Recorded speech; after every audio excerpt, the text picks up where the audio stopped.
All right, welcome everyone. Today's class is on Arcanum 9 and 10, but as usual, we'll begin with a discussion and see how everyone's been during their time in the wild, experiencing and working with self-observation and what they've learned. I don't want to put anyone on the spot, so I hesitate to say, Jen, and let's talk about the things that you were posting in case you wanted to discuss. So I'll park that unless you are interested to discuss it, but the platform is open. Hi guys. Hey. I do already have three questions about tarot and one question about my experience. So my first question is like in the black tarot, or like the black version of it, when you there's like the reversed and upright cards, right? It has two different meanings. Is it the same with the white tarot, or is it So for the regular readings that we do for Master Samael, he doesn't mention anything about reversing the cards. I think we asked this question actually at the monastery, and someone told us they'd tell us about it, but nobody did. Yeah. So for now, just I'll say no. Because the original teachers that have that. So there we did have an instructor say something about it, and then they forgot they never went into it. So until I have more information on that. The original Tarot and Kabbalah though does not talk about the reverse meaning. So that's something for the more mainstream tarot for divination purposes. Which is good, right? okay? Mhm. Because Yeah, work off the number. Don't worry about it being upside down. Mhm. true.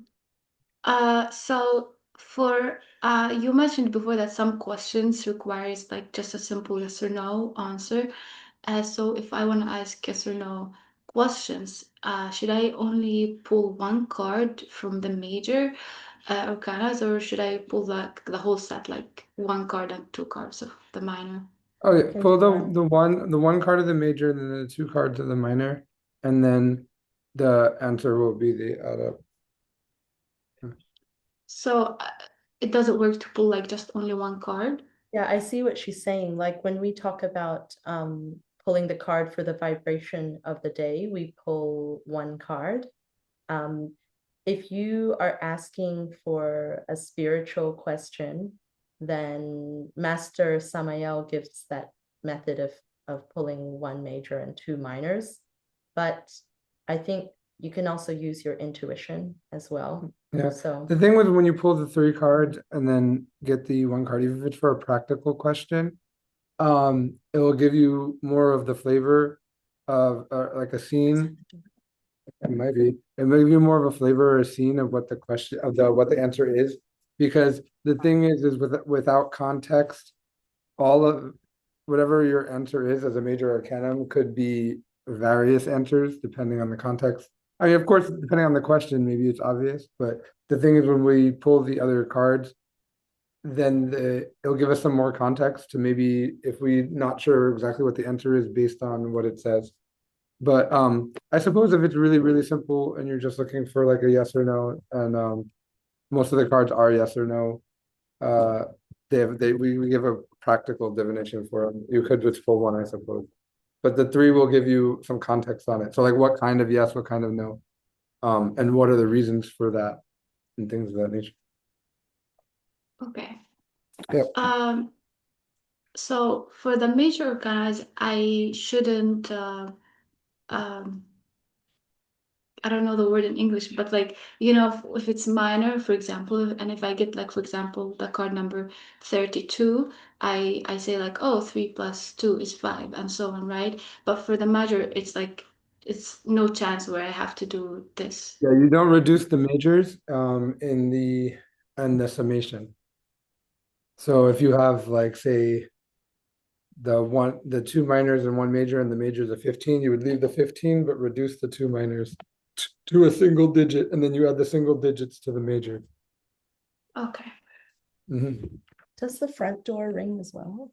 Uh, Because it sounded like another ring again, but it could be another apartment.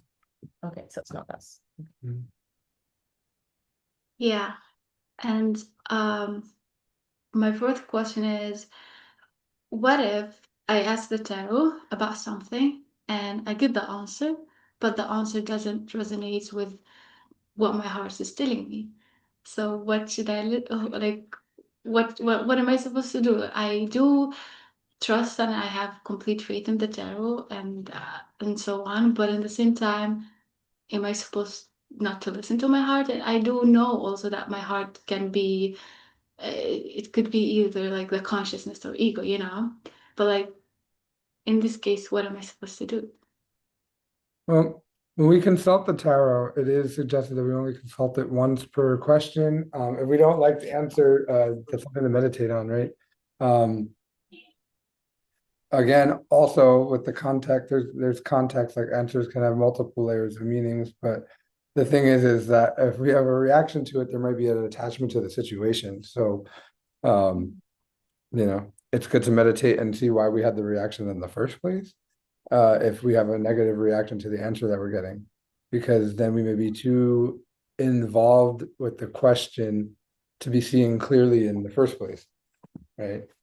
Because if we were detached from the situation, then like whatever answer we get from the card wouldn't matter. Yeah, that it's interesting the difference between some intuition in the heart and a desire in the heart.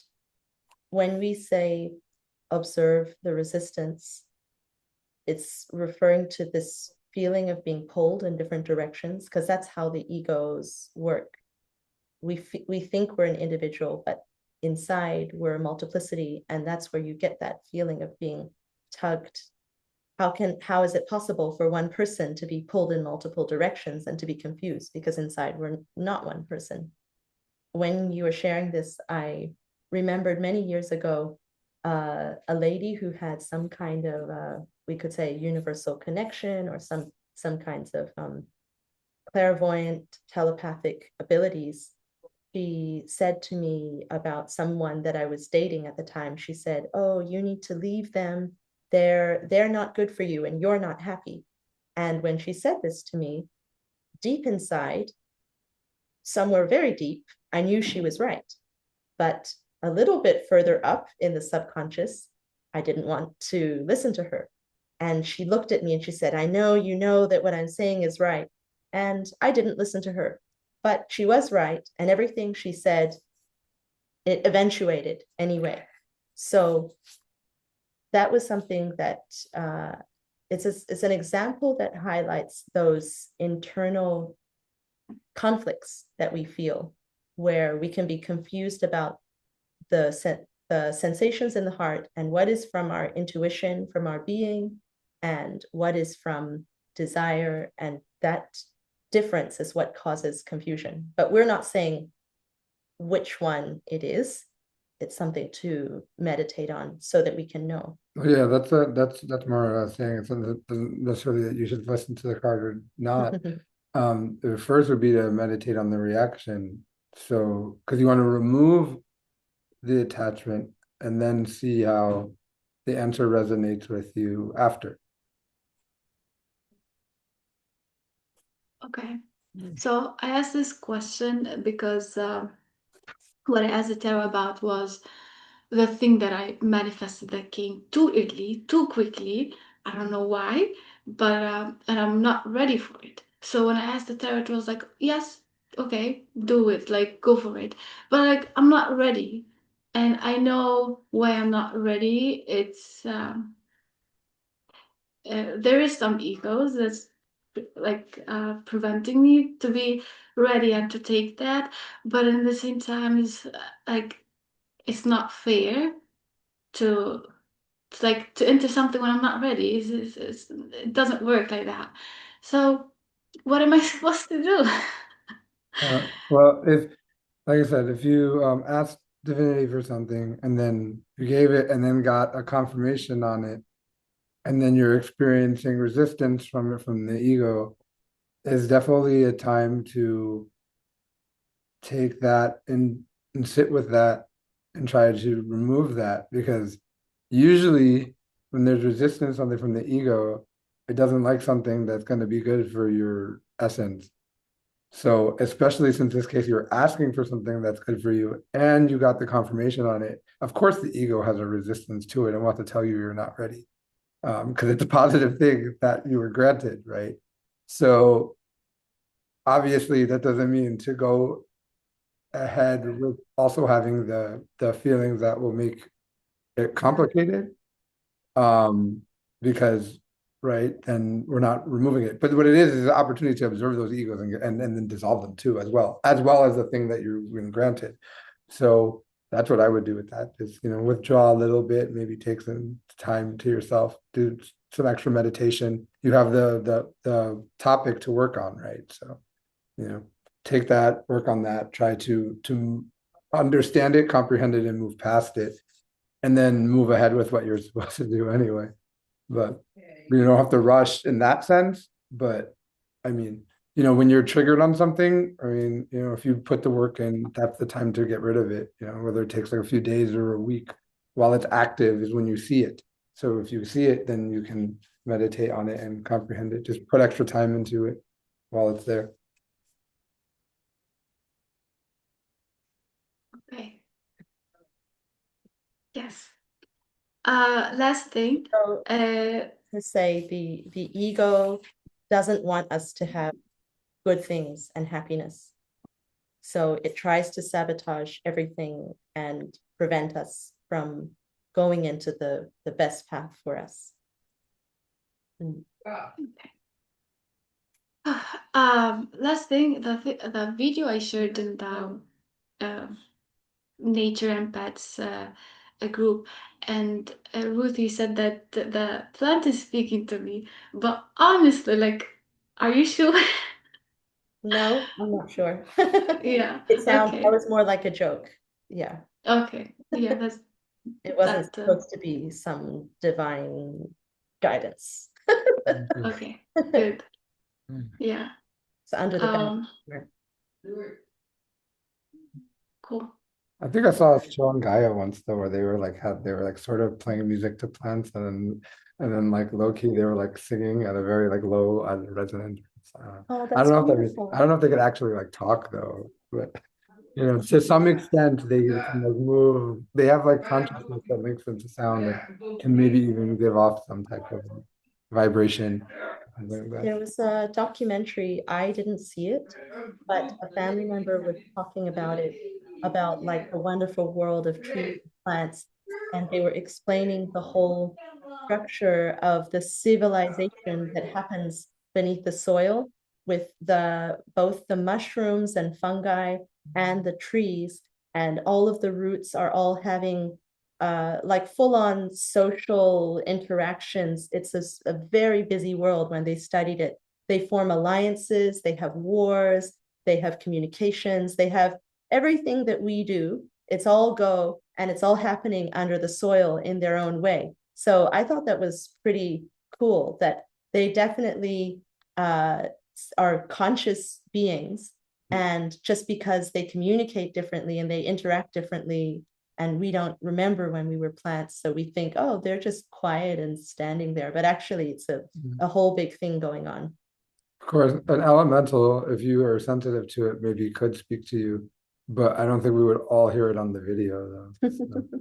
Yeah, that was funny. A very loud elemental. Very loud elemental that everyone could hear.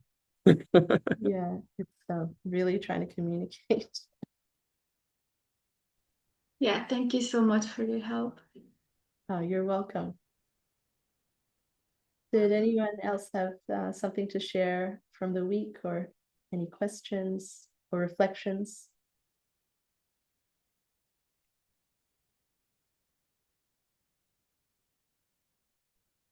Sometimes we learn something, and when we have a group, the whole group benefits from the thing that we learned. So when we go away during the week and we have experiences, we have challenges, and as we're doing the work, we're taking things into meditation and contemplation, then we might receive some wisdom and insight. And we have this funny thing where we think, oh, this is just for me, it only applies to me, I'm so special. but we forget that these practices, all of this is a universal knowledge. So when one person uncovers something, it can apply to all of us. And that's the beauty of learning and inquiring and then sharing wisdom, because something that we learn can unlock something for someone else. Okay, so we might get to the practice now. So we can turn off our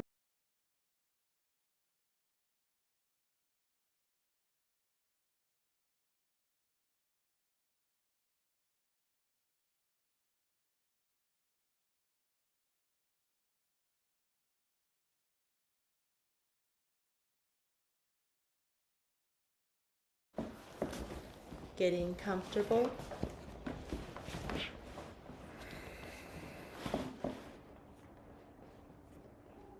Seated upright, we take some deep breaths.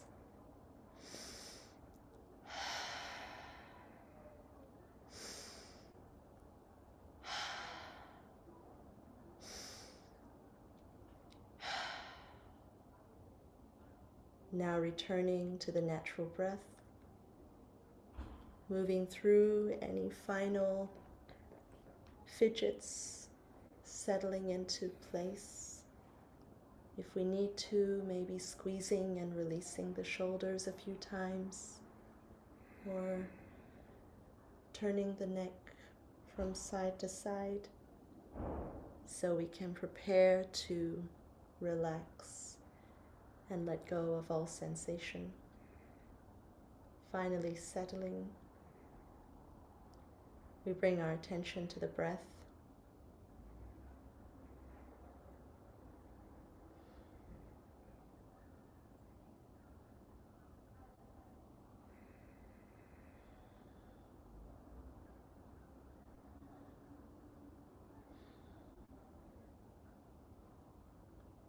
Just observing from a neutral position.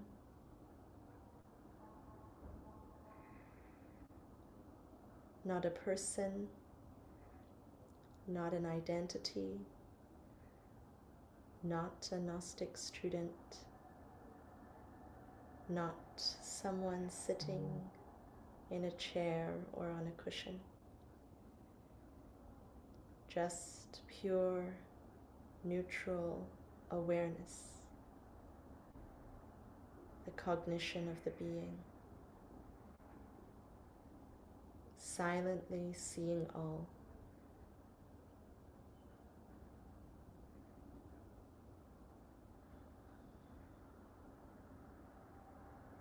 And holding an energy of love and gratitude, of transcendence, of acceptance, of compassion for all sentient beings, letting go of all selfishness. And in this energy of unity, the mantra Aum internally 3 times.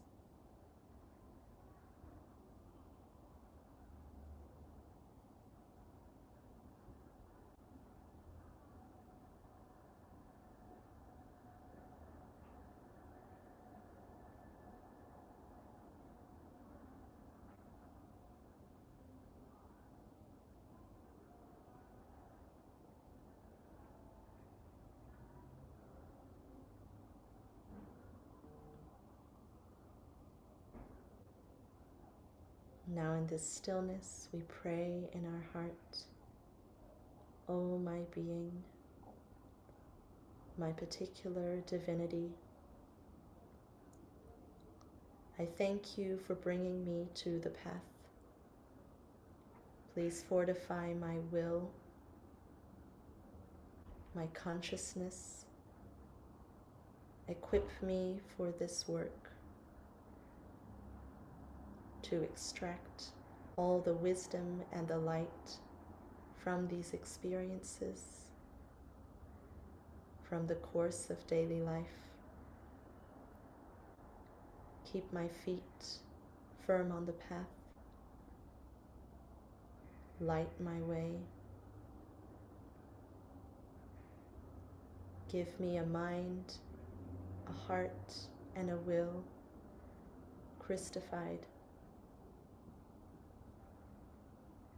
Strengthen and inspire every atom of my being to work towards the realization,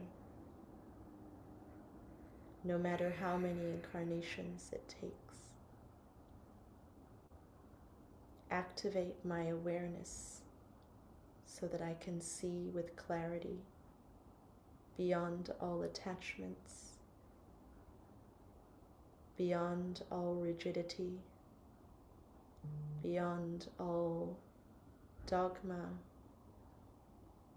any pressure from those around, so that I can find my unique frequency within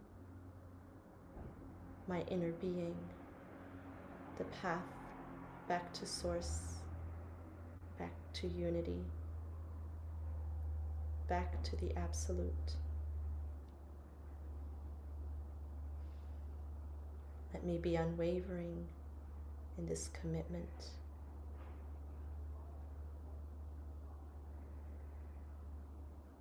So be it. So be it. So be it.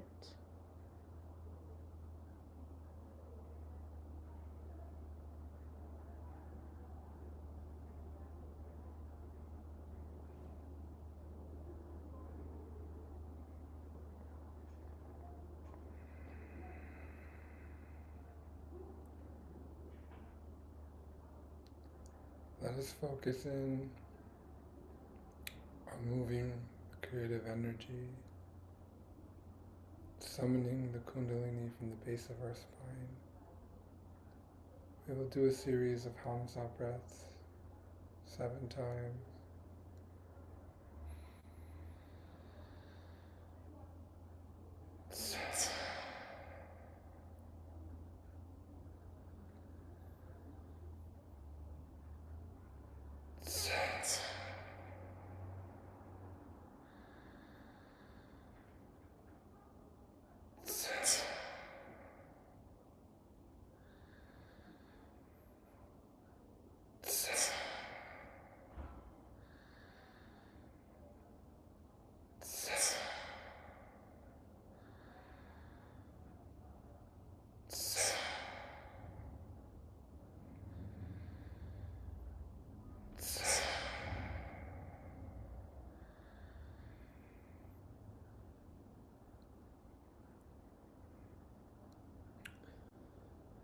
Next, let us make a petition to the Logos of Venus, the aspect of ourselves that is the first unfolded and closest to the ray of creation.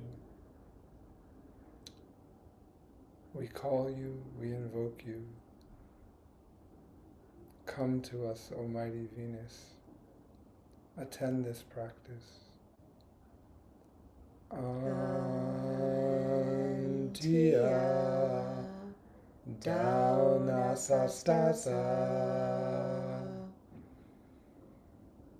O Aphrodite Urania, Father and Mother of the Cosmos, appearing from the creative waters, that is the creative energy, the parentless parent of all that exists. We call to you, we invoke you. Come to us and attend this practice.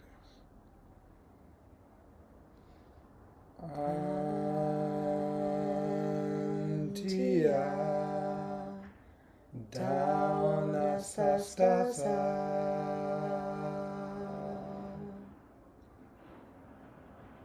Ishtar, cosmic divine mother,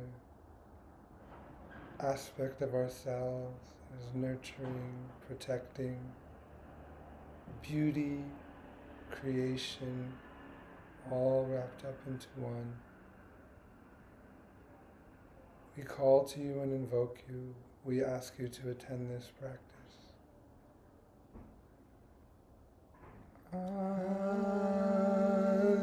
Tia down Asastasa.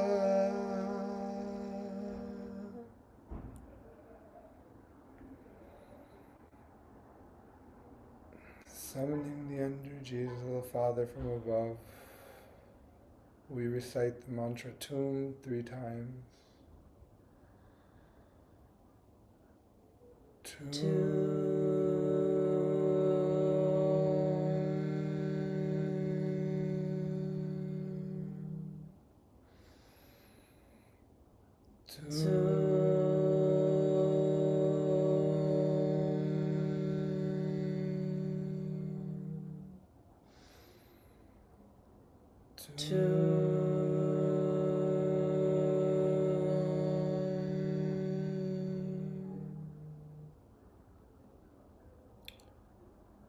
Next, to activate the energies of Devi Kundalini, we recite the mantra Is Is 3 times.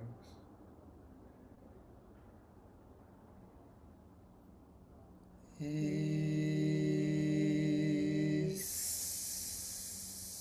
is,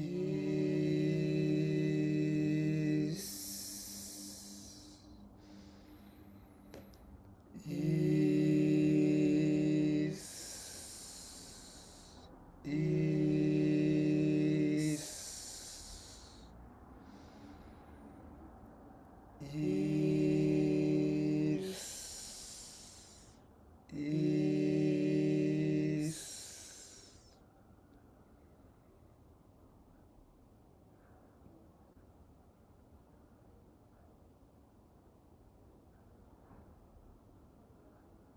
to link the Father with the Mother, we recite the mantrams Dis Das Dos 3 times. Dis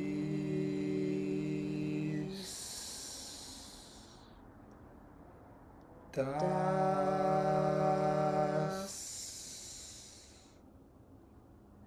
Dos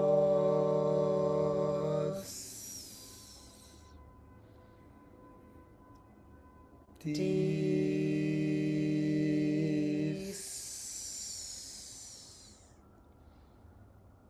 Das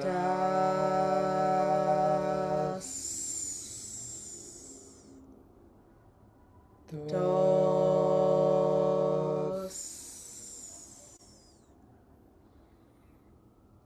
Dis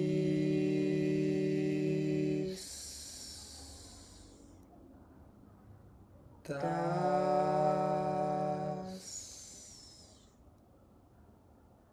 Dos.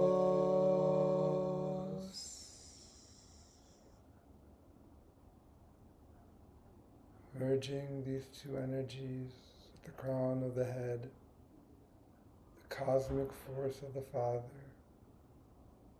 the fire of the Mother. This is the Shakti, the center point at the cross of light, the most sacred tetragrammaton. Let us sit in this moment within this energy field, basking in the light of creation.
Coming back down from the superior dimension, we extend gratitude and thanks to Venus Urania, the ray of Venus exalted,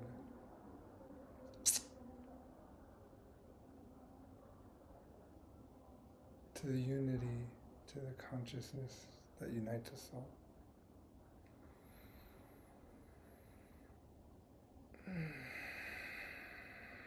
We can start to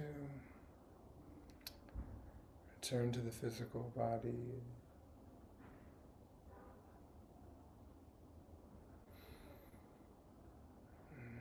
Moving maybe the fingers, toes, neck.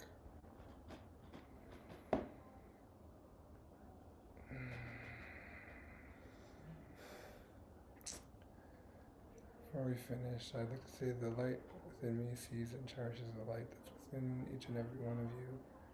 There's a multiple perfect unity which resides within each and every one of us. Namaste, my friends who return from the practice when ready. Om Shanti.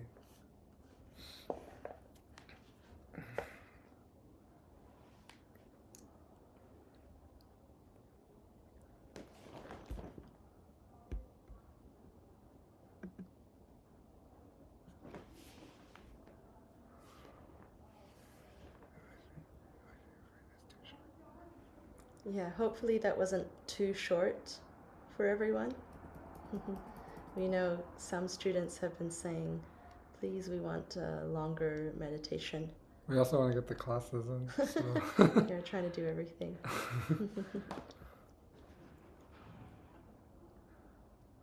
Okay, is the PowerPoint visible? Looks like it. Okay.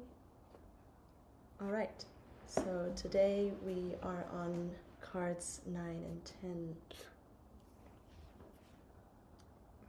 Hang on. Okay. So we're starting with card number 9, and we have a few quotes here. This quote from Alchemy and Kabbalah and the Tarot was very interesting because if you feel what he's saying with the heart, you can see that this Arcanum 9 is very profound. So the quote says, the fetus, after having accomplished its entire process of gestation, arrives at the moment when it must depart through the same door that its seed germ entered. This is the law. So we know that the fetus stays inside the womb, and then when it's time to be born, then it has to go out. And it's this quote reminds me of a comic that I saw many years ago that it was a joke on atheists, and it had two twin fetuses inside of a womb, and one was saying to the other, do you believe in life after mother? And the other one said, no, it's a myth. There's nothing out there. It was just a cute cartoon. But we can see that the fetus inside the womb, that's the whole world. That's all that it knows. And it's asleep. But then, when it's born physically, it leaves the womb. It goes through what could be described as a painful or even kind of traumatic process, but it's a necessary process. It has to go through this door.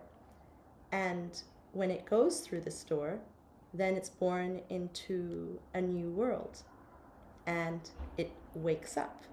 So this is a image in the physical of the same type of door that we have to go through in order to return back from whence we came. It's also been said that to be born in the physical plane is a kind of death for the soul, because when the soul is in the higher planes, it's light, it's free, it's virtuous and joyful, it's in perpetual bliss. And then we find ourselves here, and we can get sick, we have headaches, we have anger, we have pride and lust and all of these things that make us feel terrible. And it's very difficult, and we go through a lot of challenges. So it's a kind of death. So we see here there's some themes. There's passageway, there's being asleep inside of a kind of womb, going through the passageway, going through something that is necessary and painful, and that brings us through a completely radical change. The world outside the womb and the world inside the womb are completely different. But this realm is painful, and it's for us to learn. When we finally have been through enough experiences, and for those of us whom our being calls us to wake up and to go through this passageway, to go out of this womb, which is the matrix of illusion, it's another different kind of womb, then we need to undergo this process, and we need to go through a kind of doorway as well. And so the image here in the top left, we see a doorway to heaven in the middle of hell. And we could talk for hours about what this means. But if you can feel it, again, it's something very, very poignant that you can feel behind this image. The world that we are in is hell. In a way, the difficulties of the path are a kind of hell, but the more we disidentify, the easier it gets. And it is precisely in the perfect middle of all of this, in not becoming identified or sucked in to the left or to the right. We can see in this image there's a path that leads to the door. And we have to stay perfectly balanced, perfectly in the middle, and not become fascinated by anything on either side, to walk along the path of the razor's edge and to find this doorway in the middle of hell. And of course, then the final part of this analogy is that the fetus leaves the womb through the birth canal. And tarot number 9 has implications about working with alchemy in order to transcend, to raise the energy, and to go back to source. And to do this, we again need to work with the birth canal. And there's a very fine balance in working with these energies. And this balance is continually refined, not just in the act, but in the work on one's psychology. There's very little room for error. But for those who are determined and stay conscious and are able to do the work and continually learn and grow and see the ego, see the illusions and the tests that come in our daily life, then we have that possibility. So this is something very beautiful. I don't know if you want to add something to that before we do the symbols. Yeah, we do symbols first. Then. Okay, all right. So we're going to look at the symbols on the card, and we'll start with the bottom. So we know that the bottom part of the card is the waters, and here we see the hermit, his feet are on the moon. The moon represents our mechanicity, the subconscious, the ego, all of our programs. And of course, the relationship between the moon and the waters is that we have to work with the creative energy and work to overcome our mechanicity. And it's by correct harnessing of this energy that we are able to have the possibility of triumph. Because without raising this energy up, then parts of our psyche will remain in the abyss. That is how it got there in the first place, right? When we spilled the energy, you could say, dragged a part of our soul to the lower realms. And in the same way, we have to drag it back up and bring the wisdom with us. So that is why we see the feet on the moon. And the moon is not completely submerged in the water here. it's starting to come out of the water. And that's because the initiate is doing the work. So the moon begins to rise, and it's rising up towards the sun. Maybe you've read in Samael's books that the moon and the sun need to move towards each other, and he says our moon needs to rise, and the sun swaps. I think he says it swaps places. Do you remember what it said? Maybe Jorge remembers. I thought it said that it swaps places, but now I'm just trying to recall. Might have to double check. I remember that the elements swap places when you create solar bodies. Yeah. Okay, we'll double check that because there is something there. But in this card, the sun is reaching down, and the moon is reaching up. And of course, this means that we have to work with transmutation, and the moon is going to become the sun. So that's an indication that the lunar bodies become solar. So we also see the 3 rays reaching down from the sun, and this represents the 3 primary forces. Now, the hermit is holding 2 items. In his left hand, he has the lamp of Hermes, and this represents wisdom. Of course, it's also a reference to the consciousness. The consciousness is our ability to perceive. So that light is able to observe the egos. And the more we work in alchemy and we increase that light, the more we're able to see ourselves, to see others, and to see the patterns and the divine architecture and the beauty of the law. We're able to see how everything is one big tapestry.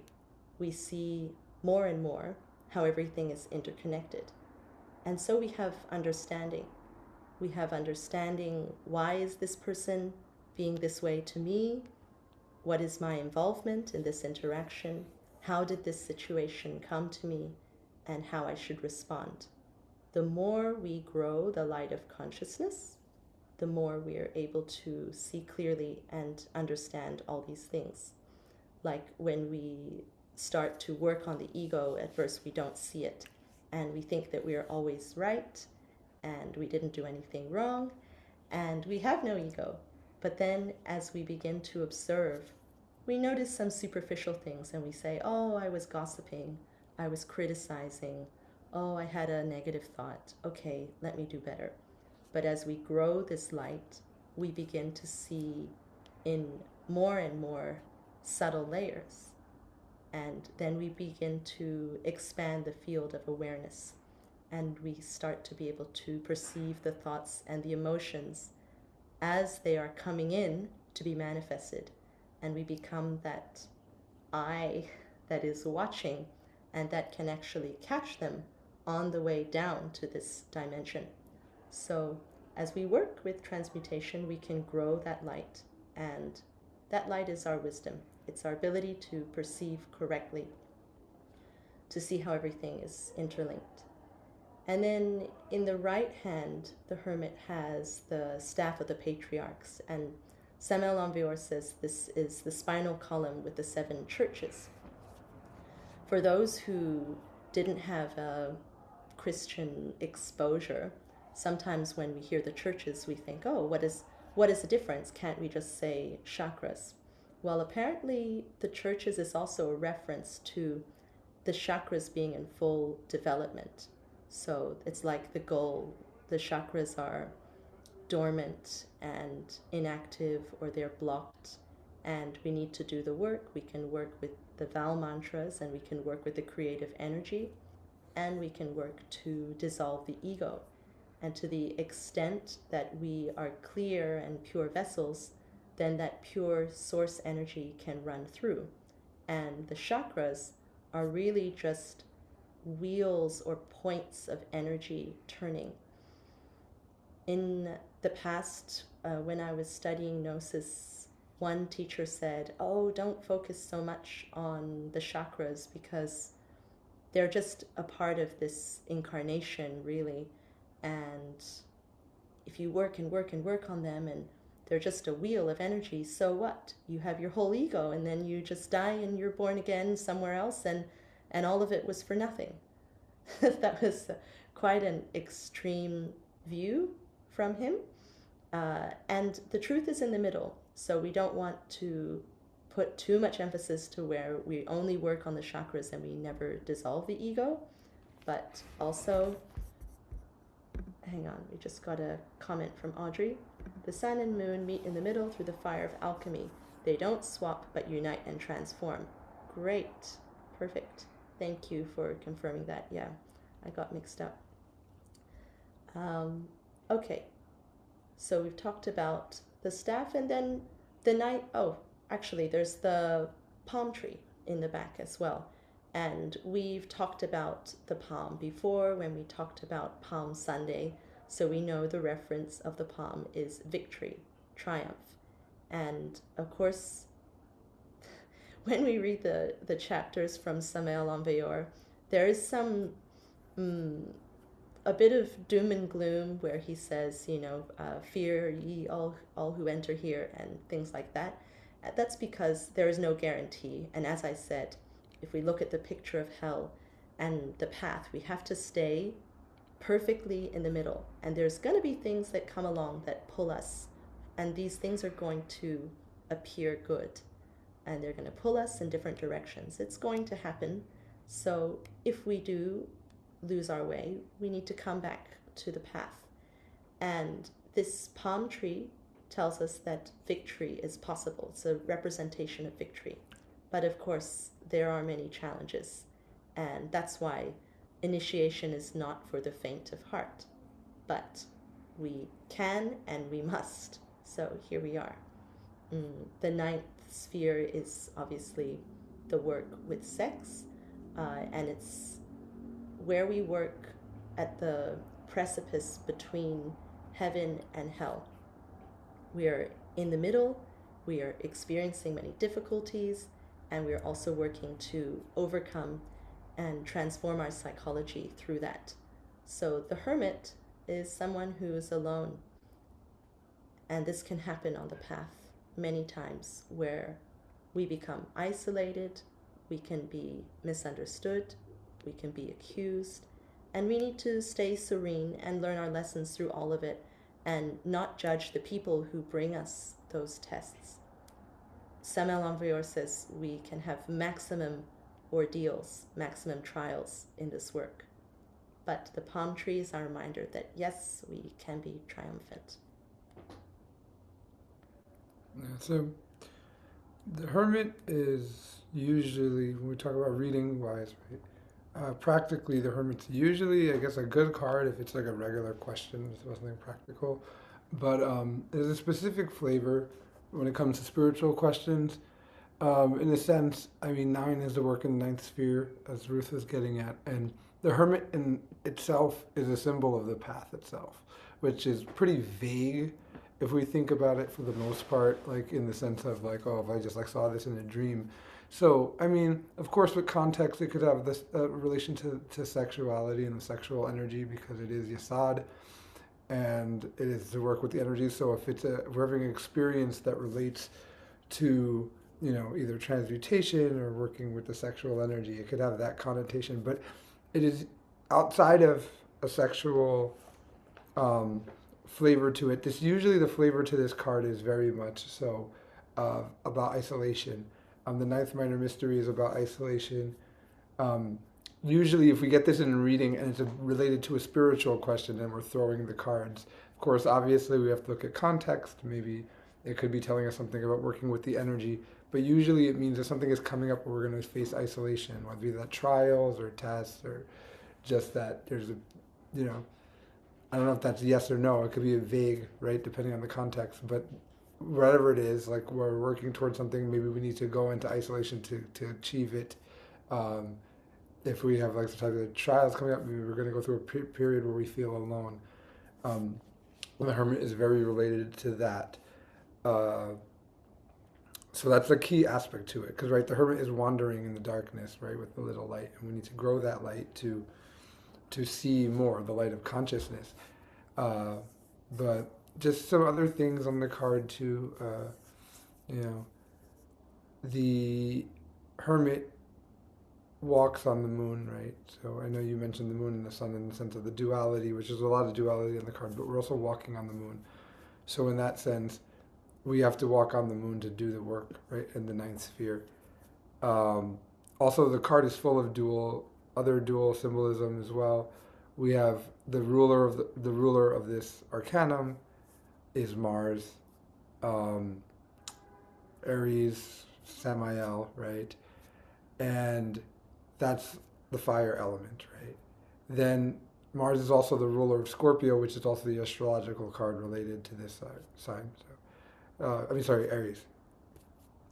Um, so we have that going on as well, and we have to work with the fire, right? We work in the forge. The work in the ninth sphere is the work in the forge of Vulcan and Hephaestus and all and that. So there's more symbolism towards working with the fire. The Hebrew letter is Teth, which is basically the letter Vav that we've seen earlier in Zayin, which appeared on two earlier cards, which both are symbols of the spinal column, but one is masculine, one is feminine. This is a direct pointing to the Ida and Pingala and the serpents that have to move up the spine. And again, the work we have to do with the fire and raising the Kundalini. So this is really hammered home in the imagery on the card to get that triumph from the hermit that's wandering through the desert and doing the work for the path in isolation by himself. Because the path is alone in the end of the day. We do the work alone internally. We may be outside working with others, we may be in a group, but we're responsible for our own work. And that's something that this arcanum is very linked to. And we really need to remember when we get this reading is that flavor of isolation on top of obviously the work in the ninth sphere and the fact that it's the path itself. Yes, so we have another quote as well on this card, and this one's now from Tarot and Kabbalah. So Samel Lambior says, "Those who want the realization of the self must be ready to renounce everything. One must have a permanent center of gravity, a permanent center of consciousness. Human beings are nothing but machines driven by the many eyes. The ego is the root of all our suffering and pain. It lives in accordance to its own conditioning. We have to reduce it to cosmic dust in order to have our consciousness awake." So there's two parts to the message in this quote here.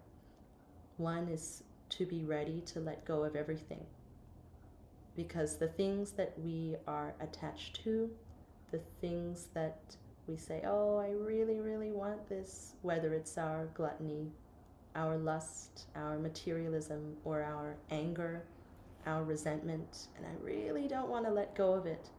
If we stay holding on to those things and we don't work to comprehend and dissolve them, then we will stay with our consciousness as a multiplicity in the ego. And once we exhaust all of the values that allow us to stay here, then nature will run its natural processes and recycle those materials, which is why here it's highlighted that the human, when we're mechanical, then we are machines. And really, we are nothing then.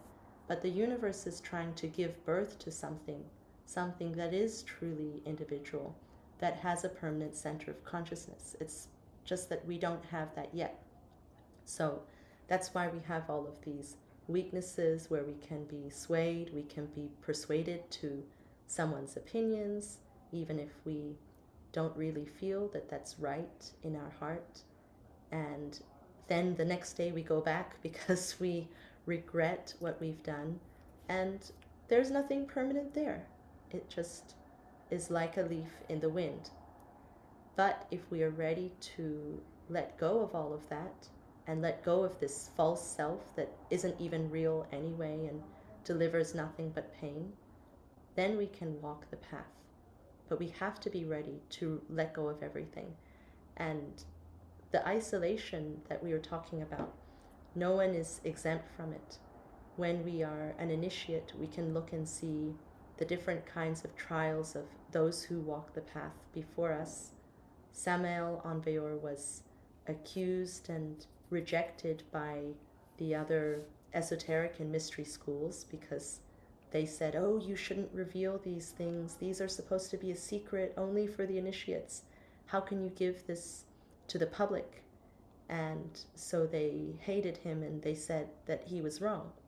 But he needed to go against the grain and be true to what source was telling him, what divinity was telling him, even if that meant being misunderstood and having the status quo or the established lineages and schools point the finger and say, we reject what you're doing. That's a very hard thing, and that's how we, piece by piece, chisel out this perfect individuality. Audrey says, the new life will cost you your old one. Yes. But it's worth it and it's better. It's that going through the birth canal.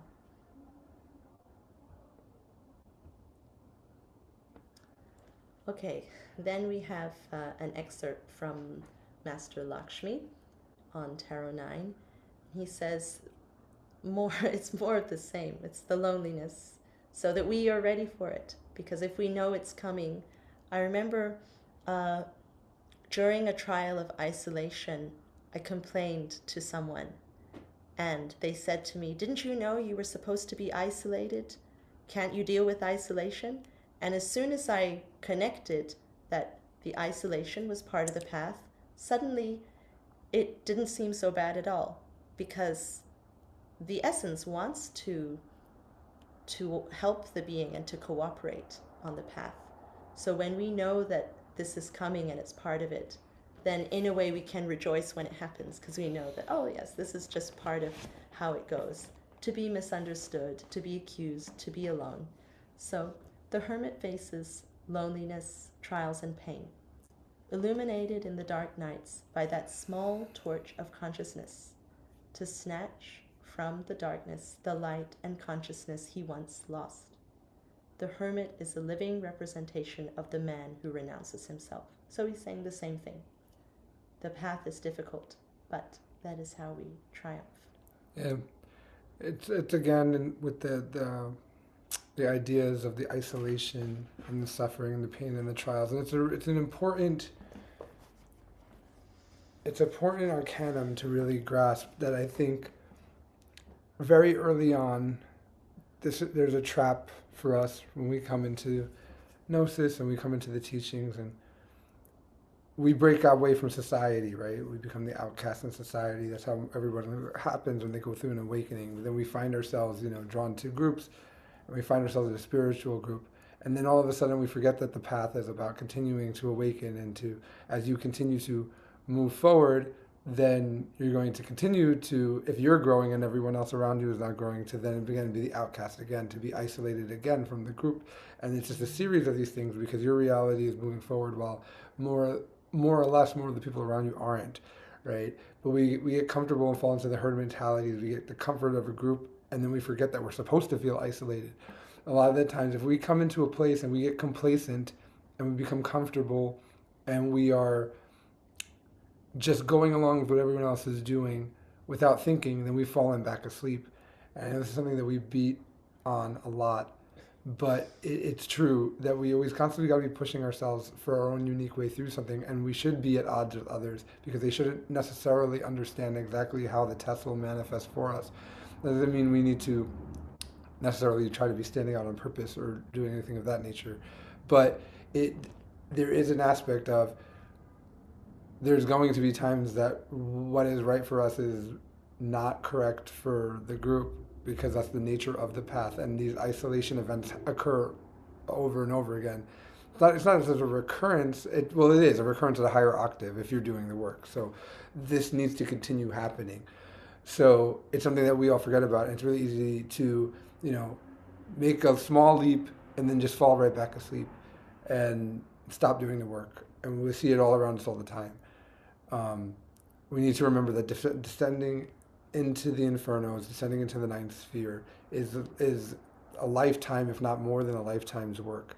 And the work doesn't end just because, we made one little small step and haven't even taken initiations yet, we need to constantly be pushing to avoid that complacency.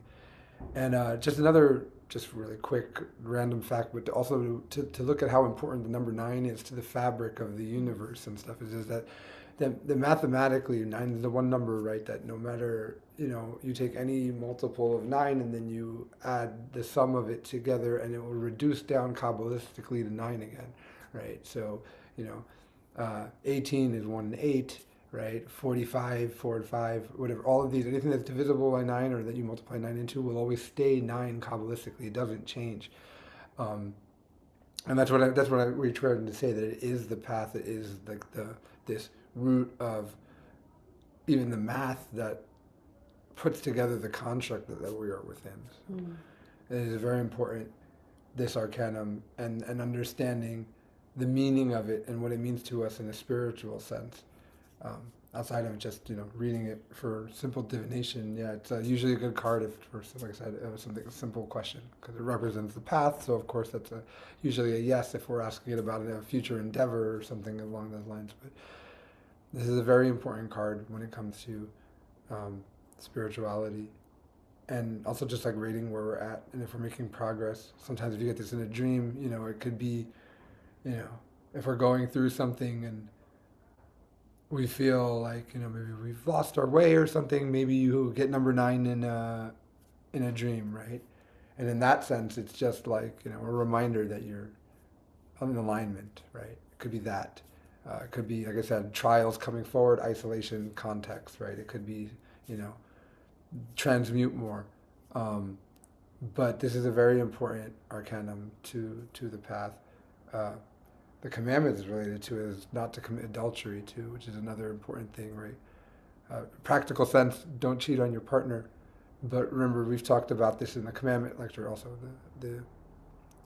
The adultery is to forget about the being, which is to leave the path, right? We don't commit adultery if we're not, forgetting about our divine mother or divine father, whatever it is, while we're, for lust or things of that nature, desires, if we want to make it not sexual. But when we forget about our divine mother or father, and this relates to honor the mother and father also, which is the commandment that goes along with the emperor and the being, but it kind of goes hand in hand. Also goes hand in hand with the not fornicate, right? It's like those two combined at a lower octave. So to work with the energy as well, and to remember the father, mother. I recall one sister shared that after passing into second chamber, there was first this sense that now it's fine, we made it, we're in second chamber, then we don't need to work. And of course, eventually she had the realization that the work was more important than ever. And we think that maybe when we pass the initial test of the elements where our family or somebody was getting in the way of us trying to do our practices or go to a Gnostic center, and we overcame that. So now it's going to be smooth sailing. But the path continues, and so do the challenges. And the way that these tests come becomes trickier. And that means that whatever we find in our surroundings is going to test us in different ways. So if we do come into a Gnostic center and we have, say, a congregation or a group of people around us, then that's a natural part of our life now. Then those people can also become our testers. And so we just need to be aware that the tests can come from anywhere, and it will always come to us from the events of our life. Okay, so now we're on number 10, and again we're going to start at the bottom of the card. So we have 2 serpents in the waters, and we know this represents duality, the 2 poles working with the energy, the Ida and Pingala, and that we have to work with this energy. But it also symbolizes the source of everything, because above this we have the wheel. In exoteric tarot, it's the wheel of fortune, but in esotericism, we know that it's the wheel of retribution, meaning it's what goes around comes around, cause and effect, and recurrence is repetition, mechanicity. It's involution and evolution. It's the cycles. So below this wheel is the energy that creates these cycles. This indicates that the creative force is behind all of the manifestations, the forms that we see. And when we see external events, and let's say we say, oh, my boss is being mean to me, or my family doesn't understand me, or somebody is gossiping about me or accusing me, whatever it is, and we think that's not fair, it shouldn't happen. But the circumstances we are in relate to the creative energy, and the part that we played to find ourselves in that position relates to how we used our energy in the past, because we are responsible for what we create. And that's why we need to wake up and become conscious, so we know how it is that we are creating, how we create the egos through the sleep of the consciousness and receiving impressions and allowing that mechanicity to come in, programming from society and from responding with fear and aversion and all these things, or putting out negativity. So how we use the creative energy is how we respond as a consciousness to everything around us from moment to moment. And all of this feeds the wheel mechanically, which is why we have here these two figures that are turning the wheel. On the left, we have Typhon, and he's like an entity of the nether realms. And then on the right is this weird creature that we were saying he looks like a bird. He's supposed to be Hermanubis, which is a combination of Hermes and Anubis, but in this artwork his face doesn't look very Anubis-like, but he's supposed to be. Looks more like Horus, that's what I was saying.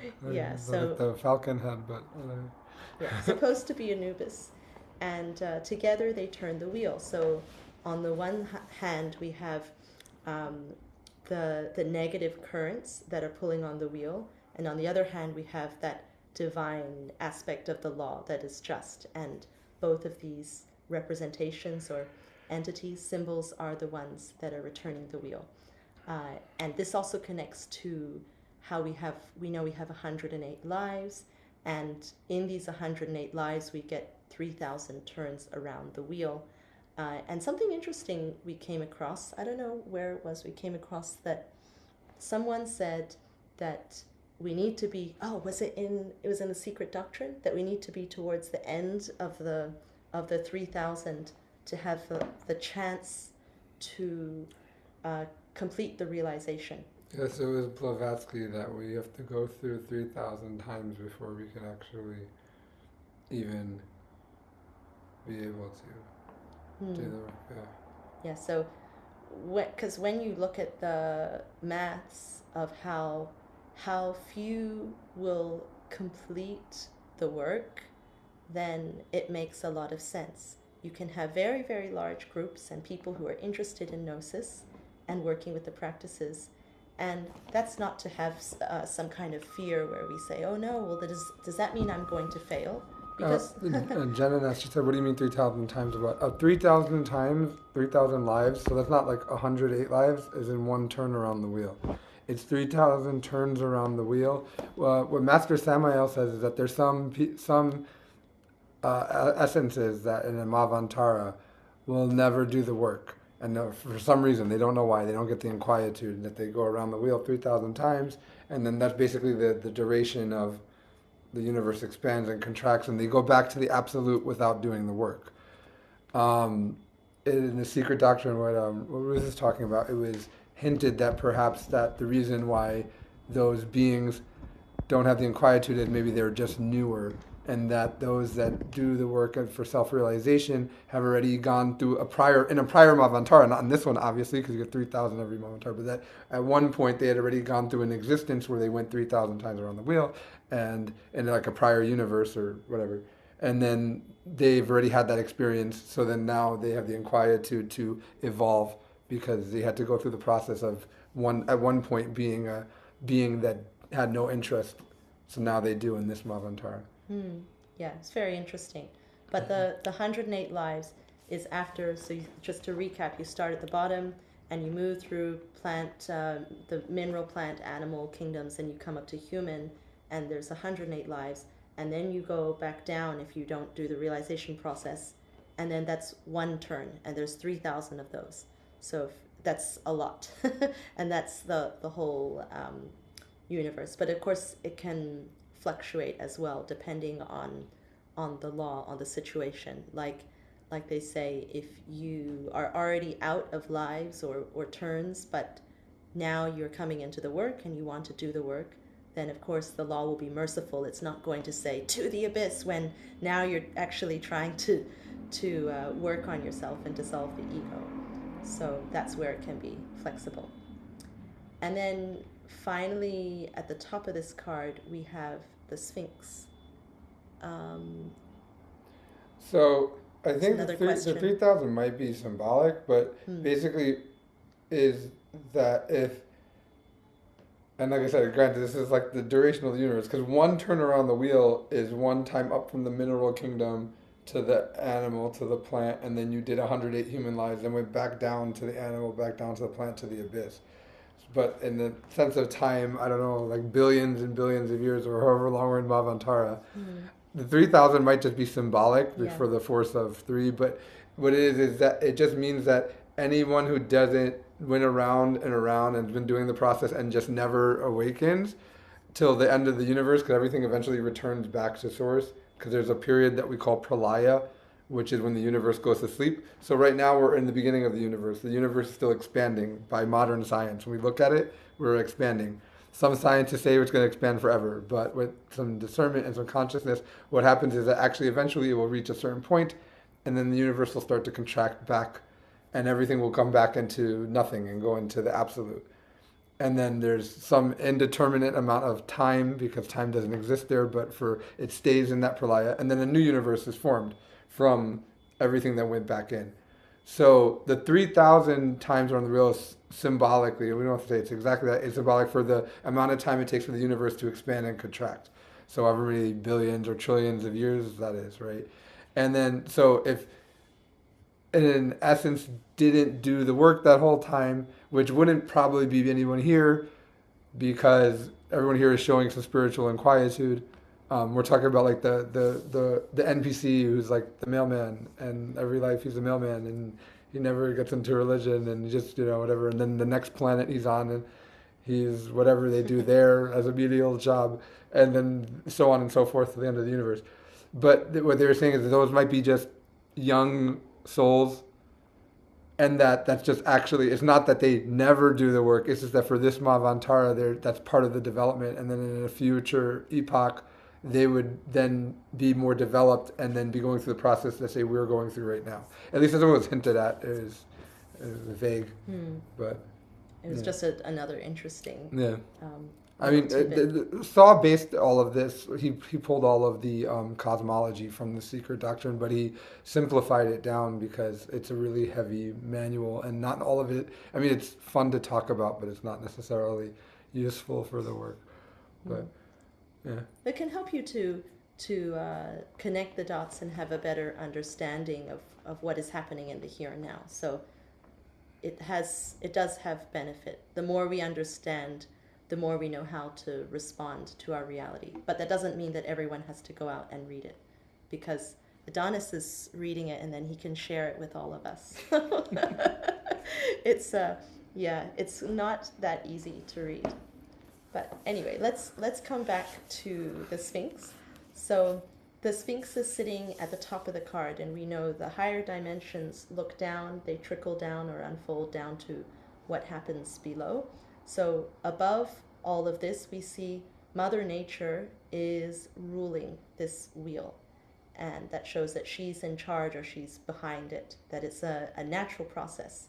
It's nothing special. Of course, we need the revolution of the psychology to come out of this wheel, but she is behind it, and she keeps everything in perfect balance. And besides this, the Sphinx is also a representation of the four elements. So the head is a representation of the element of water. And some sphinxes, like the Egyptian one you'll see, is a man, right? But when we were in Greece and we were looking at the sphinxes they had in some of their ancient art, it was the head of a woman, which is kind of cute because if it's the element of water, it makes sense that it's a woman. And it's a reference to creative force as well. Then we have the wings of the eagle, and obviously that's the air, and the hooves of an ox, which is the earth, and then we have the paws of a lion, which is fire, and then finally the staff, which is ether.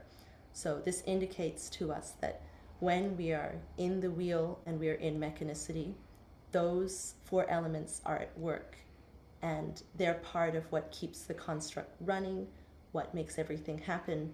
You see the Buddhists that get so trained in concentration, and some of these Tibetan teachings say that they're watching like a hawk even at the moment of death, and they can watch each of these elements leave to understand and see that we are not the body, and the sum of these parts, they have been able to track all of the causal links in the same way that when we watch the ego, we start to see thoughts, we start to see emotions, we start to see how they're linked.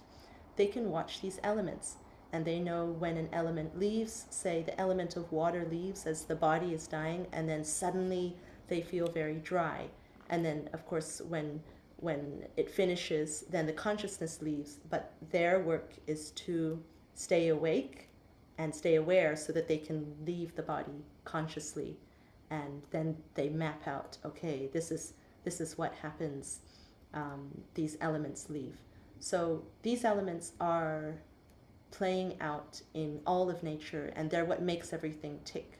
But there's nothing special about that. It's completely mechanical. So if sometimes students say, oh, before I was in Gnosis, I feel like I already did the trials of the elements because I got angry a lot and I would fight with my partner, and I thought maybe that was the trial. But the truth is that the elements are always with us, and we always have these challenges. But the thing is, if we are not conscious, we don't overcome them. So those patterns repeat. That's what 10 is. It's the mechanical repeating. Yes. So retribution is basically, as Ruth is getting at, the wheel of samsara, related to karma, at least spiritually. Divination-wise, for practical purposes, it's usually a good card, which is why in the general tarot, this card is referred to as the Wheel of Fortune.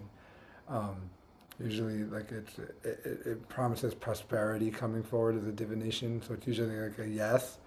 But outside of that, in any other sense, right, any other type, we're asking a spiritual question, or if we're receiving this internally, it's related to karma, almost certainly, especially if we see it with the wheel.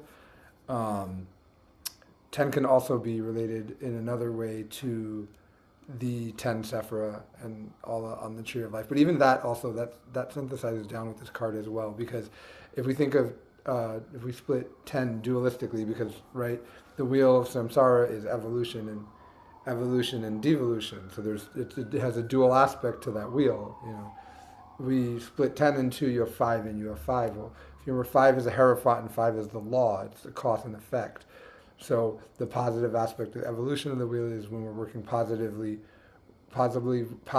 with the law, and then if we don't do anything, then the law will then eventually pull us down if we stay unconscious. But then if you have that revolution of consciousness and you escape from the wheel and you add 5 and 5 together and you get 10 in the sense of the entire tree, then 10 is also the mastery of the 10 Sephira. So in a sense, it still ties in with that thematically. I believe that the planetary ruler is Uranus, and I think it's Scorpio. Scorpio is related to working with the waters. Uranus, cosmically, it's one of the logos that is visiting the solar system, but it also has a very dual nature to it, in the sense of the orbit of Uranus is 84 years around the planet, and half of it there's usually the influence of the masculine energy, and the other half will be influence of the feminine energy, which means that usually during a lifetime, since we live for about 80 years, we go through two phases where we're under the influence of Uranus, both in the masculine and the feminine sense. But it's related to the sexual energy very as well, but like Scorpio being related to our lower energy and like our sexual energies, Uranus is very related to the energy in a cosmic sense. Um, I know the Aquarius practice, which this is Aquarius, but is related to like I think it's like rubbing the calves to try to call down the energy of Uranus, like that divine father energy down. That's like related to Da'at, and to mix it with the energy of the divine mother for some reason in the calf zone because that's the practice. But the prayer that is to call the energy from Uranus down to meet the energies that we're bringing up from the planet itself. So there's that aspect of that. The Hebrew letter is Yod, which both is also masculine and phallic, but also in a sense it's like a point, a dot. It relates to like that. If you remember the circle with the dot, that's the Ein Sof, or like Keter, right? And that's what we're trying to get out to through from the wheel. The Sphinx holding the staff with the ether too. I know Ruth talked about the four elements that we have to master, but in a sense, there's also the fifth element is with the Sphinx because holding the staff, and in a sense to spiritually get out of the wheel also and to raise up to the causal plane, we have to master that fifth element of ether. We have to master that not just as a person, that's as a whole race. This fifth root race needs to master the ether to evolve and then become those solar men. And at that point, if we reach that become a real human being, we would also have control of the ether as well as the four elements that we live in currently as well. So that was also an aspect in that symbol. But yeah, I mean, we could do a long talk on karma. Actually, we were supposed to soon do a podcast. We have the 10th episode coming up, so maybe we'll talk more on it. But the whole cause and effect is a complicated topic. We actually talked about it a little bit also in the reading earlier just now, because we were talking about we had the chapter of the causal eyes in the reading on the Great Rebellion, so it seems to be some synchronicities there. Yeah. But not to go on for too long about this because we have more things to say, but basically at the causal level and the causal plane. So when we're self-remembering, we don't have to actually go to the causal plane, but when we're self-remembering, we're with alignment with the divine will, which comes from the causal plane. At that reality, cause and effect are instantaneous. So when something happens, the effect happens right away. And the only reason that when it comes down to here, as it unfolds down, the effect moves further away because the time spreads out. But in the causal plane, everything is immediate there. That's why it's so important when we're dealing with karma to stay in self-remembrance, to try to stay in that third state of consciousness and always be present and not having our mind go into the past or the future or all these things, because when we make decisions, there's always an effect, right? There's this idea that karma is always negative and dharma is always positive, but it's more like karma is neutral. There's a cause and there's an effect. Sometimes you may be even in a situation where both things will have an effect that has some type of karma, and you need to weigh between the two of them to consciously, one's the right decision. It'll still maybe get you karma, but it'll get you dharma. It may be a karmic thing, but it'll get you dharma, and the dharma would cancel it out. But if you do the other thing, you'll just get even more karma, and then have to pay it through suffering and pain. So there's that aspect of being aware and present so that we can make the right decisions to understand what the cause and effect is immediately in the situation, so that we know what is the correct choice for the situation for us. The difference is we're unconscious, we don't know, so we just make a choice without really considering what the effect of that choice is, right? So it's not always necessarily always just looking to avoid something, but there is an aspect of when we're in alignment and we're doing the will of the Father, that we will always make the right choice, not based on some rules or regulations or whatever, because we understand exactly what's going on in the situation. And in that moment, we can see where the effect will happen based on what our actions are, because we are in the moment and conscious. And if we get this number, everyone will probably get it at some point, maybe in a dream. It might appear as like, it could be you see a parking meter and someone comes up to you and says, "Sir, you need to put $55 in, or 55 cents." You can get it as 55. Or maybe you'll see, I don't want to plant any images, so let's just say there could be some scenarios, and maybe someone will walk up to you and say, that's $10,000, please. That's a 10 with emphasis. And we might, our first reaction from the ego might be to have fear, like, oh no, this is a recurrence. I'm going to do all the same things again. Or maybe we could be depressed, like, oh, how many lives have I done this for? Am I really doing the exact same thing again? And we might have some glimpses and see something about our past life and go, oh, great, now I know why A, B, and C happened. And I'm really doing nothing different at all, even though I think I'm doing something different. We could be discouraged, or we could maybe notice that there is the potential for some kinds of mistakes to repeat.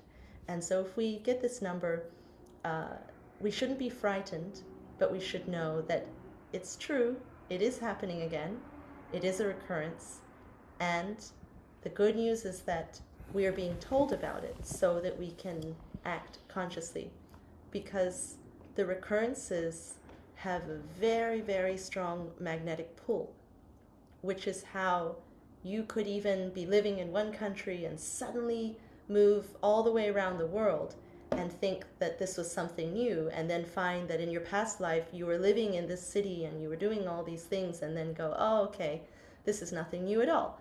But the difference is when we become aware of these causes and we know that we're in a recurrence, then we need to exercise more consciousness so that we can come out of the wheel in this instant that is coming round again, because it has a very, very strong magnetic pull with the activities from the previous life.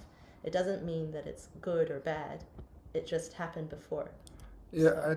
I think usually when we get this one internally, even though it's related to karma, 5 is neutral, 8 is usually not great, because 8 is going to be, suffering coming up. Although it is patience, it's not necessarily bad, but it just is, right?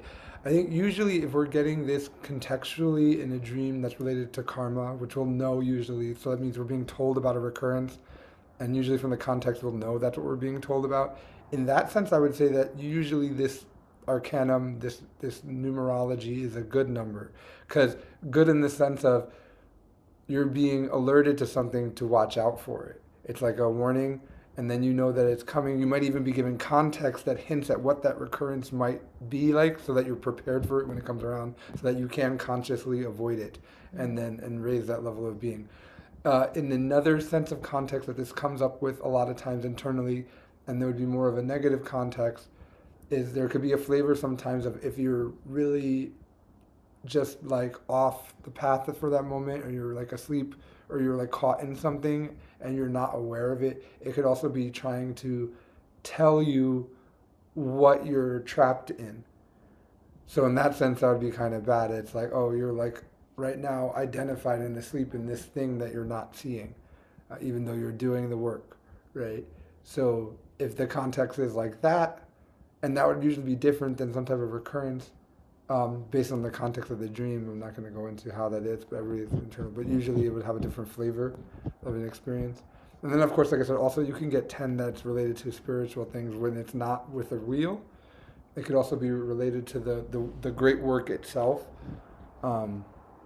But yeah, in that aspect, one other thing too, actually speaking of the exalted point of this arcanum, which is 10, being the 10 Sephira, and that numerologically, when you look at the commandment that's related to this card is to not covet thy neighbor's goods, right? And how do we beat the wheel again, right? How do we get to that exalted 10 of the 10 spheres, where we're masters of all 10 spheres? Well, to master this arcanum, we have to detach. So there's also that aspect to it as well. Yeah. Easier said than done, but there it is. There's the clue. Okay, so this is an interesting quote from Tarot and Kabbalah. This is another translation. That's why it calls it the initiatic path of the arcana of the tarot and Kabbalah. But it's tarot and Kabbalah. It's just not the Glorian one. Okay.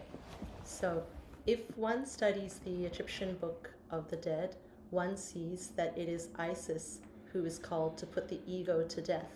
Without the Divine Mother, the death of the ego is impossible.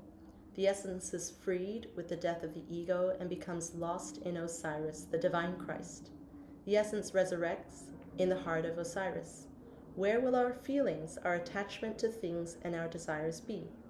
All that will no longer exist. We will have to die in order to free ourselves from the tragic wheel. We have to kill Cain, who is the lunar mind. That mind is useless. It must be eliminated because it is the animal. The ancients saw in the moon the figure of Cain. The mind was called Cain, and it was the hunter. And the mind goes about hunting wealth, social position, and fame.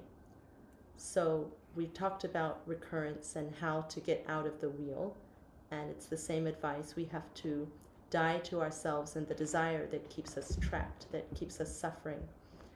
And here it's mentioned that Isis is the one who is called to put the ego to death. And we've put here the veil of Isis because veil indicates that there is a kind of illusion. The Divine Mother, the energy behind all of creation, can see what is happening and can see from where things are coming and going. But for those who are trapped in the illusion, we don't see clearly. We are asleep. And so we think we're a me, a human in this body, and wanting all these things, all these desires, not realizing that these desires lead to more pain. And we've been doing this to ourselves countless times.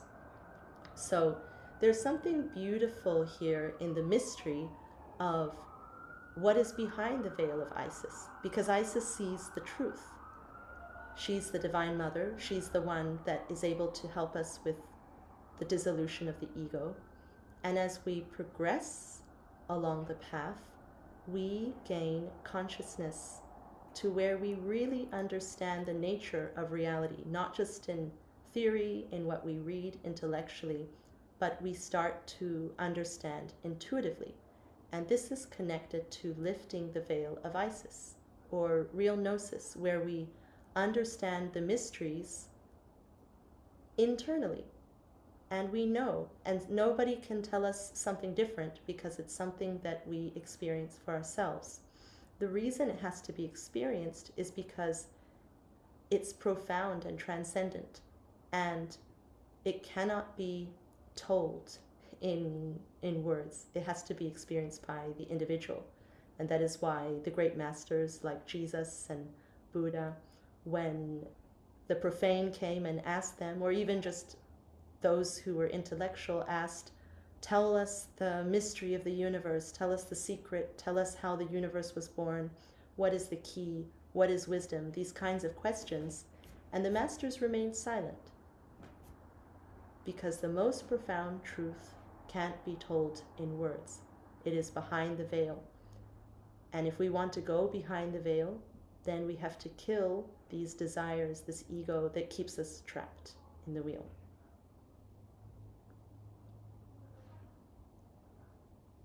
Okay, then finally we have a quote from Master Lakshmi that again is referencing this duality.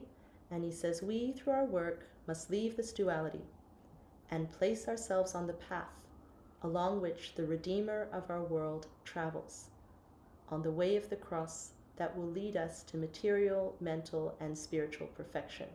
So it's funny here he mentions the material. That's like a byproduct. It's not something to focus on, but as we do the work and as we clean out our psychology, then we will always have exactly what we need, and we will never worry, so that even if we do lack, we won't really mind, because we are not attached. And of course, the mental and spiritual perfection are the things we truly long for. And these are promised to us if we do the work. And we remember our inner being, we stay on the path, and the being is the one who will complete the work within us as we cooperate.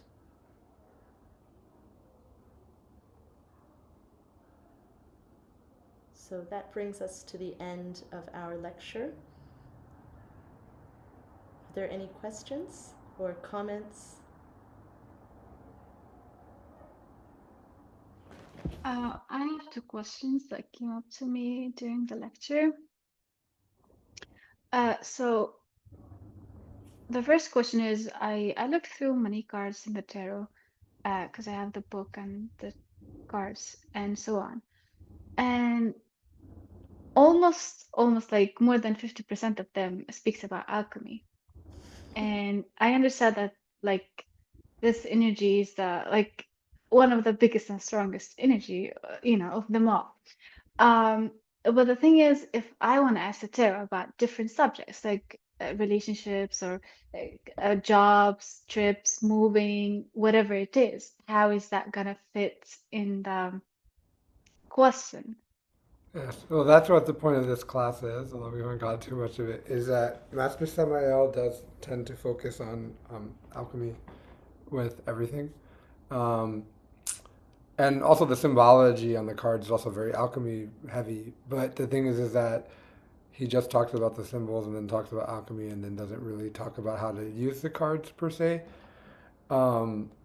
Which Master Lakshmi's book gives a little bit, but it's also still, that's just straight up practical divination. So that's part of what we're trying to do with the classes. We go through them, and if you have a question on a specific one, really quick,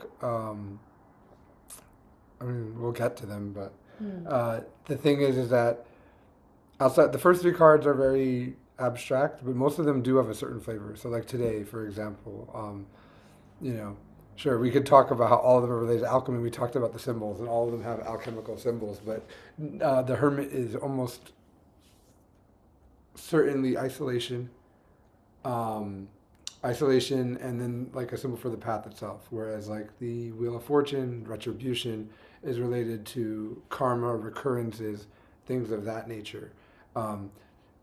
The practical readings on them, like I told you, both of those cards are yes, except the hermit, when related to spirituality, could be an isolation, incoming isolation, depending on the context.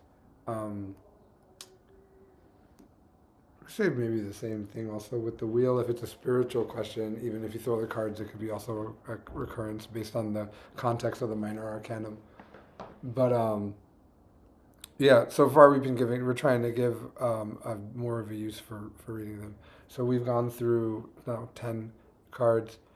The first three are all resounding yeses practically, and in a sense are a little bit abstract. I mean, it's like the absolute, the divine mother, and the divine and the sexual energy, like the Holy Spirit, also the divine mother. It's a cosmic divine mother and like the divine mother Kundalini. But then after that, actually the fourth card is also the being, right? But we start to have 5 is the law, 6 is the lovers, right? And indecision, depending on if it's a romantic question or not. But that has its own flavor. 7 is triumph, right? So we're dealing with some type of victory, but a victory that comes with struggles. 8 is justice, which is pain, suffering, karma that needs to be paid, but also patience, to have patience with that. And then we had, like I said, 9 and 10 today, and we'll continue going. So we're definitely trying to give you some interpretations that will help with readings and understanding also what happens when you get these numbers internally, numerologically. That's why we also mentioned, yes, the arcanum. So like, 10 with a wheel in a dream might mean this, but 10 by itself, while it can be the arcanum, it could also be the commandment. It could also be some other things that the number points to, which we mentioned. Like I said, it could also mention the great work itself. So all of these things that happens, and it goes back to the first lesson that we gave, is that really each of these arcanum, which are basically commandments, right? There's 22 commandments, not 10 commandments, right? That's the symbol of Moses getting the commandments, is that each of these commandments have basically 7 possible meanings, and we don't know all 7 of them exact, but they can have like 7, right? Because there's 7 different spheres, and depending on how we're being transmitted it or receiving it, depending on the context, it can mean something different. So we need to learn how to intuit what these things mean, and we give like a general idea of what these things are. And sure, the alchemical meanings that Master Semi will give too are also not necessarily incorrect as well. But that's just more, I think, also he's describing the symbols a lot in that. So the symbolisms on the card are very to deal with alchemy. And then he doesn't go enough. I think he only gives like a little small paragraph on like the divination. And even the divination things can be sometimes a little bit like Very vague because the cards can have yes or no and he doesn't give context, so he's like, oh, it's like success or failures. It's like, okay. Or yes, but he no. doesn't describe what it's what are the other.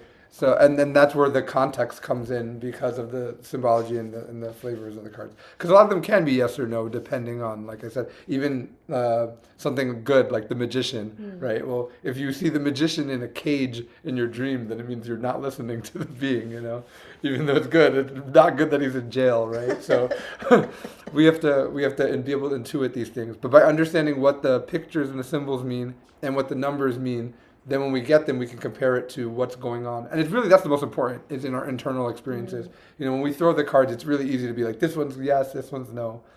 But That's very simple. yeah. But it's good to know that as well. In the beginning of the series, we talked about how when we do esoteric tarot, we're generally wanting to get guidance on the path rather than like, should I go to the park today? What dress shall I wear, yellow or pink? We're not trying to ask those kinds of questions, but where it can relate to the path, say, shall I move to this town where there's no Gnostic center when I'm already part of one, then that's something that actually relates to our spiritual path. So we do want to ask that. But also to add 4 it's already done in the divination context, and also 8 is no. So because in esoteric context it's patience, which is not no. But if you were just divining a yes or no question with no spiritual aspect to it, then it's a no. Yeah, it's a no. But we're not saying to do that, though. We're also, you can do whatever you want, but it's encouraged to use it for the divine. 6 is usually a no unless it's romantic. That's why it was given the lovers in the main tarot. What else? How are we going through? 5 is ambiguous. 5 is the law. Yeah. So that can be, even for yes or no, it's contextual. Like if you got 55, it's the law and karma, which then your mind will go, well, of course the law is karma, but there's something very karmic to it, doubly karmic. Well, also like, let's say it was like, I want to start a business, and the answer is 5, then we would turn to the minor arcanum because it's the law. But like, if the minor arcanum are positive, it might be like, oh, you have a lot of dharma, like the law says A-okay. But then if you have a bunch of cards that are like negative, then it's like, oh, probably not, right? So. Which is why it's good to throw the minors with it, not just one. Otherwise, you don't get that additional context, and you're only supposed to ask it once, the same question. So. Except I think there's actually one that it's like, try again. I think it's like 21 or something like that.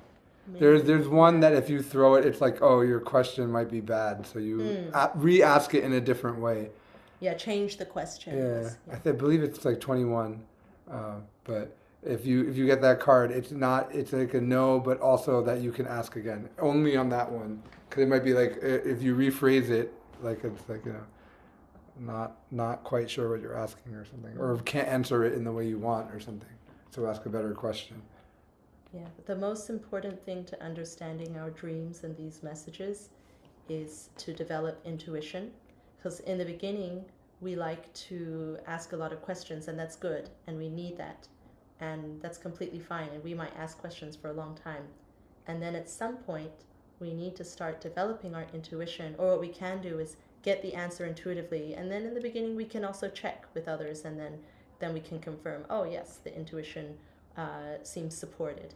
And then slowly over time, we gain that individuality, that ability to know on our own without having somebody else to give us input. And then we become confident in that ability. But it's a process, and that goes in levels. Like we might stop asking questions about this, but then we have other higher things, and even we ask lots of questions as well to people that we go to. So it's normal, but we want to develop the heart. You can use the O mantra, you can pray to activate intuition, and you can do pranayama and send it to the heart and work with it regularly, and then try to sit with the questions and keep your awareness on the heart. And then you can like charge the chakra a bit and then sit and wait and then do it more and keep waiting and be patient, and because then that way you can develop the ability. Okay.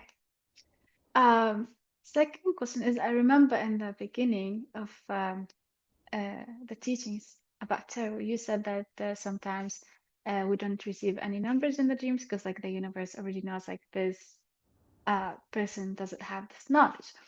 And that resonates with me because I never had any numbers in my dreams at all.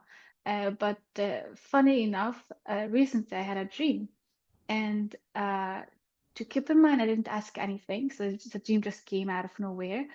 It was odd, weird, and awkward. But I had numbers in it, and it was like in the dream, I was like trying to choose something, and I had options: 1, 2, 3, 4, 5 options. And also, funny enough, I had this dream exactly after the lesson of these 5 arcanas. So that what I only knew about tarot, and then I had this dream. And this dream made me wonder, like, if I get more than one number, and I didn't ask for any question about this, but I received it. So how am I supposed to explain it, or like, yeah. Well, that's where the intuition has to come from, right? So when we throw the tarot, we're asking a question. When we get numbers in a dream, the being's trying to tell us something. So we have to look at the context of what's going on, and also we have to try to intuit how it wants us to know the numbers, right? Because now it's our internal language, so we have to look at it. Like, for example, you said it was 1, 2, 3, 4, 5. You had 5 options. Now it could just be 5 options, and you're looking at something with the law, and you need to negotiate something. It could also be 1 plus 2 plus 3 plus 4 plus 5, which is 15, which is the devil, which is also can mean something and not necessarily be negative internally, because when we get 15 internally, 15, by the way, is bad if we're throwing it. I think, unless it's a very regular occasion, but internally, it's actually could be okay, because if it's something based on the context, it could be telling us to say work with the fire or something. We have to work to pay attention to our internal work, because we have to work against Lucifer to awaken, right? So depending on the context of how we get 15, it doesn't have to be negative internally. But yeah, but that, like I said, all that would come down to then what was going on in the dream, and then meditating on that. What is the first of all, what's the appropriate, how you should interpret words? Was it trying to tell you 5? Was it trying to tell you 15? Was it trying to tell you both with flavor from like all these different numbers? That has to be interpreted, and then also like based on like what's going on, then what the meaning is. So like I gave the example of earlier, if you have, say, the magician, if you see a magician in your dream and he's in a cage, then that might be you're not listening to your father. But if you see just like, I don't know, just a magician like playing with kids, it might be like your essence is listening to your like source. So because children usually represent the essence. So we have to understand, we have to look at the dream symbology plus also our understanding of it to try to intuit what the answer is of the symbol, and then also if which symbol is proper. If, like I said, so the context in the dream with that could be the lesser number. So if let's say you decided it was 15, the context on the 15 instead of the spread of the 3 cards is your 1, 2, 3, 4, 5, and then what that could that mean? There's also some very funny messages the way the consciousness speaks. because everything is consciousness and it's always speaking to itself. So there's the numerology, and there's also there's stories, and there's like linguistic patterns and things that come out. Like in the prior meeting, I said that when I was taking a shower and the drain was blocked and the dirty water filled up to my ankles, it was showing me the ego at the feet, right? And when I stopped and I heard the message, then I could see that the whole scenario was a story, it was a message. And as an example, I'm not saying this is the meaning, but as an example, 1, 2, 3, 4, 5 is a sequence. And we studied what the meaning of those numbers is. It could be indicating the need to walk the path because they go in succession. And 5 is, of course, the 5 options means to overcome your karma, you need to walk the path. So that's an example of how, besides the numerology, there can also be like an overarching type of story that the consciousness gives in the context of how it appears.